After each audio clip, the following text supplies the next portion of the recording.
Hello, everybody. Good morning.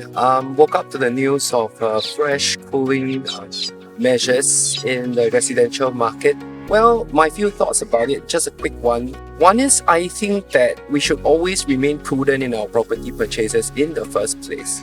So the drop of the TDSR from 60% to 55% in numbers wise for $1 million loan, you have to earn around $681 more to borrow the additional compared to previously. From a numbers basis, that's manageable. But at the same time, I feel that if you are prudent, you would never have been too worried about TDSR because you'll be buying within your means. So if you are thinking about buying, you should start planning to maybe reduce some of the debt that I consider bad debt, which is instead of buying a car, possibly you should save the money and keep that money to buy for property use because that's probably good debt. Two is the en bloc market will be impacted in a sense that the larger plots will be less attractive to the developers because there is this thing called the additional buyer stamp duty for a developer, which means that instead of paying 25%, they have to pay 35%. But this money can be remissible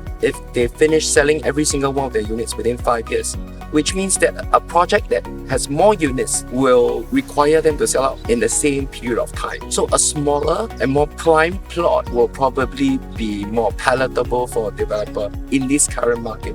At the same time, they may adopt a wait-and-see approach as well because whilst people take time to figure out how the market will react, I think developers may also look more towards the government land sale, which is more marked to the market and is a more straightforward process. And thirdly, I think on the HDB market side, generally not much has been affected unless you're taking a HDB loan. The loan to value drops to 85%. At the same time, if you were to take a loan from the bank, the loan to value actually remains the same at 75%. In all honesty, even mortgage serviceability ratio at 30% was not affected as well. So if you are a HDB buyer, still the same old day for you. Nothing has changed. In a nutshell, I feel that for these measures to be introduced right at the end of the year, it's also a good time for us to reflect on next steps moving forward into 2020. I believe that we will come out of 2021 being such a strong year. 2022 will give some time for people to sit and reflect,